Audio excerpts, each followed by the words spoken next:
예, 오늘은 코닥과 네이톤 얘기를 좀 할 건데요. 먼저 영상 하나를 보시겠습니다. 예, 어제자 YTN에서 올라온 영상인데요. 한눈에 보기에도 그래픽으로 제작된 것이라는 것을 알 수 있는 이 영상이 갑자기 이 정도 퀄러티로 변하는, 그러니까 지금 AI의 기술력의 현재를 보여주는 건데요. 중저 품질로 만들어진 디지털 휴먼을 고급스럽게 바꾸는 것, 요거에 대한 뉴스가 잠깐 있었고요. 예, 그 다음에 요것도 한번 보시죠. 크레아 AI라고 이렇게 리얼타임으로 이렇게 대강 그리면 이 정도 아웃풋을 내주는 건데, 그러니까 이걸 통해서 지금 사용자가 커스터마이징, 그러니까 사용자의 의도를, 제작사의 의도를 반영하면 이렇게 바로바로 AI가 구현을 해주는 건데, 이게 지금 거의 리얼타임으로 구동이 된다고 하네요. 지금 현재 베타 테스트 중이고 이렇게 신청을 해둬서 코드를 받으면 아마 사용할 수 있다고 그러는데요. 하여간 대단히 놀라운 수준의 결과물을 보여주고 있습니다. 그러니까 이렇게 그리는 사람이 이 정도로 이제 최종 이미지 납품을 할 수 있는 그런 시대가 온 것이죠. 그러니까 결과적으로 이제 퀄러티 있는 아티스트라는 것은 단순히 이렇게 그림을 잘 그리는 테크닉을 배우는 거에 있는 건 아닌 것 같습니다. 그렇죠? 이 정도로 그림을 그려도 본인이 원하는 룩을 선택할 수 있고 작업을 그쪽 방향으로 이끌어갈 수 있다라면, 그러면 그런 사람이 숙련된 작업자가 되는 시기가 온 거예요. 그렇죠? 기술의 발달로요. 자, 요걸 염두에 두고 저희가 일단 블렌더를 또 이야기를 하기 전에 몇 가지 역사의 교훈을 한번 살펴보도록 하겠습니다. 이거죠. 지금 제가 느끼는 요 현재 지금 결국 AI 아닙니까? 그리고 결과적으로 저희가 이제 이 3D 혹은 기존의 전통적인 그래픽 툴을 활용한 아트웍의 제작, 요 시대로 볼 때 이것과 굉장히 유사한 흐름이 2000년대 초반에 영화 필름과 디지털 촬영에 대한 논의가 지금 딱 AI와 이 3D에 대한 논의랑 굉장히 비슷했던 것 같아요. 자, 혹시 필름을 보신 적 있으신 분이 있으신가요? 영화 필름? 자, 이건 영화 시네마 천국에서요 꼬마 토토가 요 필름을 보는 것이고, 실제로 이렇게 요 캔에 담긴 요 필름으로 영화를 촬영하곤 했습니다. 이렇게 생긴 것이고요. 그리고 이 필름을 제조하는 가장 큰 회사 코닥, 그러니까 2000년대 초반까지는 영화를 제작하려면 거의 코닥 회사의 필름을 써야 됐거든요. 이것은 지금 코닥이 팔고 있는 것인데요. 요런 이제 그냥 즉석 사진 및 인화 뭐 이런 기술을 팔더라고요. 하지만 예전에는 이게 지금 하나에 36만원짜리인데, 예전에는 요 필름 몇 통만 팔면은 바로 이렇게 그냥 거의 매일매일 벌어들이던 회사가 디지털 시대를 맞이해서 파산이 된 것이죠. 근데 그 시간을 보니까 디지털 필름에 대한 논의가 나오기 시작한 게 2000년도부터였거든요. 2011년도 즈음 해가지고 이제 디지털이 압도적으로 많이 사용되기 시작하는 겁니다. 그러니까 이게 한 기술이 나오고 한 10년 정도가 걸렸던 것 같아요. 이때는 생각보다 조금 오래 걸렸던 것 같습니다. 확 바뀐 건 아니고요. 그리고 요 비슷한 예로 현재 거의 모든 사람이 쓰는 요 카카오톡, 사실 이 자리를 차지하고 있던 것은 PC 쪽에서의 네이톤이었죠. 인스턴스 메시저. 그러니까 똑같은 기능을 하는 것인데 이것은 스마트폰에서 구동이 되는 것이고 이것은 PC에서 작동이 됐던 거였는데, 그러니까 PC 시장을 이미 선점하고 있던 네이톤에서 카카오톡의 초기 성장을 지켜보고도 SK텔레콤의 문자 수익 감소 우려 때문에 머뭇머뭇하다가 모든 시장을 뺏겨버리고 역사의 뒤안길로 사라지는 이런 교훈이 있습니다. 자, 그럼 저희가 이거를 볼 때 지금 결국 AI가 작년부터 논의가 됐잖아요. AI가 지금 한 1년 요 정도 된 것 같아요. 그러니까 요 카톡의 초기 성장 속도랑 되게 비슷하지 않나요? 카톡이 요 2010년에서 11년 요 초기 성장기에 이렇게 1000만을 금방 달성을 한 거거든요. 그 다음에 1년에 또 4배가 커지고, 그러니까 그야말로 기하급수적인 성장을 한 거죠. 그러니까 AI가 아마도 이 정도의 성장세를 보일 것이라는 것에 크게 이견은 없을 것 같습니다. 그러니까 작년만 하더라도 이제 AI가 이미지 분야에서는 조금 몰라도 영상이나 애니메이션 쪽은 어려울 거야 했는데, 지금의 발전 속도로 보면 정말 시간 문제지 3년 안에 되느냐 5년 안에 되느냐 10년 안에 되느냐의 문제지 이쪽 방향이라는 것은 크게 이견이 없을 듯합니다. 자, 그러면 저희들은 이제 또 블렌더를 활용하니까, 자, 그러면 여기서 조금 짚고 넘어갈 부분이 있죠. 그러니까 물론 AI로 이미지랑 영상 제작에 들어간다고 3D 시장이 완전 없어지진 않을 겁니다. 대신 규모는 상당 부분 줄일 수밖에 없겠죠. 시장의 파이는 분명히 줄을 것이고요. 그 다음에 기술에 대한 가치평가도 많이 달라질 것입니다. 그러니까 이제 모델러 이런 분들은 양극화가 굉장히 심할 것 같고요. 렌더링 부분이 제가 볼 때 굉장히 위협을 받는 분야일 것 같은데요. 아까 보셨다시피 굉장히 그 로우 퀄러티의 아웃풋을 바로 하이엔드하게 바꿔주는, 요것이 이제 물론 모델링도 연관이 있지만 렌더링도 연관이 되는 분야 아닙니까? 굉장히 양극화 현상이 두드러질 것 같습니다. 그러니까 아주 잘하시는 분들의 시장은 여전히 요 나름의 그 AI 영상과는 또 다른 분위기로 어필할 요소가 조금 있을 것 같고요. 근데 이것도 좀 추이를 지켜봐야 될 것 같습니다. AI가 이 부분도 어느 정도 위협을 하는지 조금 더 지켜봐야 될 것 같고요. 근데 한 가지 확실한 건 조금 중간 정도 레벨 작업자는 포지션을 잡기에 상당히 고민을 많이 해야 될 것 같습니다. 예, 하여간 이 전체 흐름을 좀 파악하면서 블렌더나 뭐 다른 3D를 공부하더라도 전체 흐름을 좀 파악하면서 학습을 하는 게 좋을 것 같고요. 어쨌거나 이 전체 산업의 흐름 속에서 각자가 학습하고 있는 부분이 어느 정도의 시장성을 갖고 있고 어느 정도의 경쟁력을 갖고 있는지를 계속 점검하는 것은 굉장히 중요한 부분이라고 생각을 합니다. 오늘은 블렌더의 노드 시스템에 대해서 조금 살펴볼 텐데요. 그러니까 블렌더의 노드 하면 크게 지오메트리 노드가 있고 또 쉐이더 노드가 있죠. 근데 이 두 가지가 작동되는 원리가 제가 보기에는 비슷한 것 같은데 한번 먼저 간단하게 살펴보겠습니다. 자, 그러니까 이겁니다. 지오메트리 노드에서 자, 이것은 그냥 컨테이너기 때문에 의미가 없다고 말씀을 드렸었죠. 그러니까 지금 큐브 상태에서 지오메트리 노드로 들어가긴 했지만 이거는 사실 의미가 없습니다. 무슨 말이냐면 여기서 새롭게 프리미티브를 추가할 수가 있습니다. 커브 프리미티브에서 제가 커브 서클을 만들게 되면 얘 이제는 큐브에서 적용이 됐지만 저희가 다루고 있는 것은 이 서클인 거죠.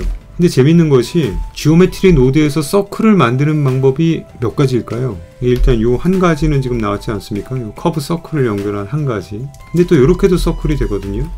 커브에서 서클 말고 아크를 연결해도 서클이 됩니다. 이 아크를 연결하면 이렇게 아크 모양이지만 여기서 스윕 앵글을 조금 더 돌려주게 되면 서클이 되죠. 레졸루션을 높여주면 완전히 서클이 됩니다. 그럼 또 서클을 만드는 방법이 두 개는 됐고요. 그리고 커브 프리미티브에서 커브 스파이럴을 연결해줘도 이것도 서클이 됩니다.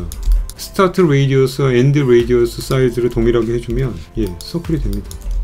이렇게 위로 올라가 보이지만 이것도 하이트를 없애주게 되면 이것도 서클인 거죠. 자, 그럼 현재 3개. 자, 그러면 또 뭐 있을까요? 결론적으로는 무수히 많이 있습니다.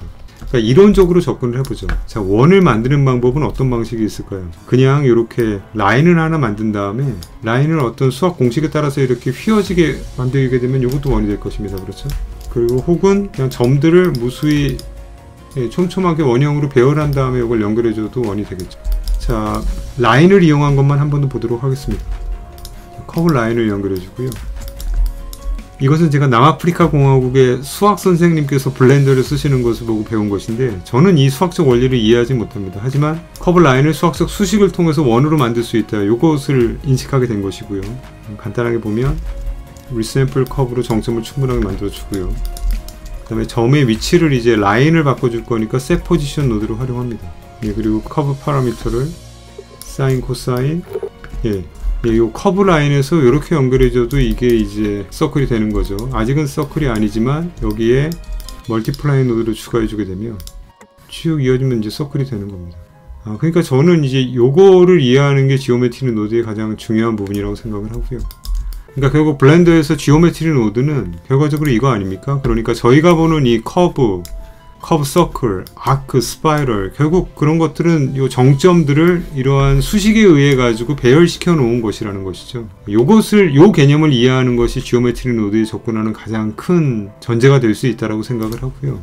근데 너무 이런 메뉴들에만 집착을 하게 되면 뭐랄까요, 개념을 잡기가 개인적으로는 좀 되게 힘들었었습니다. 근데 요거를 이해하고 나면, 물론 저는 이제 제 개인적으로는 만약에 수포자 클럽이 있다라고 치면 제가 거의 프레스티지 등급이 될 정도로 아주 수학에는 관심이 없는 사람인데, 그렇다 하더라도 이러한 개념을 어느 정도 쫓아가면서 이해하는 것은 납득할 만한 수준이 되기는 하거든요. 물론 아직도 저는 이제 사인, 코사인이 이제 어떻게 되는지 모르겠습니다만, 제가 그냥 간단하게 한번 들었던 설명으로는 이런 겁니다. 그러니까 사인은 이렇게 가잖아요. 커브가 0에서 출발하고, 코사인은 1에서 출발하고, 맞나요? 뭐 이렇게 돼가지고 요게 반원씩 사인, 코사인 뭐 이렇게 된다고 합니다. 요거는 뭐 수학 선생님께서 설명해 주시면 친절하게 잘 설명해 주실 수 있을 것 같고요. 이제 개인적으로는 이런 것은 모르지만, 하지만 저같이 수학을 잘 못하는 사람도 요 정도의 개념을 그냥 쫓아갈 수만 있다면, 그러니까 지오메트리 노드를 통한 나름의 논리 구조를 이해할 수만 있다라면 아주 접근 못할 수준은 아닌 것 같긴 하고요. 하지만 이런 것을 이제 어느 정도 감을 잡아가면서 자유도가 굉장히 높아지기 때문에 조금 시간을 들여서 이런 것에 대한 학습을 하는 것이 좋을 것 같고요. 그 다음에 이제 더 중요한 건 이제 수학과 동시에 이제 벡터에 대한 요 이해도를 결과적으로 높여야지 지오메트리 노드를 자유롭게 다룰 수 있을 것 같더라고요. 요건 저도 같이 학습을 해 나가야 되는 부분이니까 일단 오늘은 첫 번째 그냥 요 노드에 접근을 할 때 단순하게 이렇게 이 서클이나 이런 옵션들은 결과적으로 정점들을 어떤 수학적인 공식에 의해서 배열한 것이다. 요것에 대한 이해가 제 개인적으로는 지오메트리 노드를 처음 시작할 때 굉장히 중요한 부분인 것 같다라고 생각이 되어서 간단하게 말씀을 드렸고, 이것이 마찬가지로 쉐이딩 노드에서도 마찬가지죠. 쉐이더 노드도 간단하게 보겠습니다.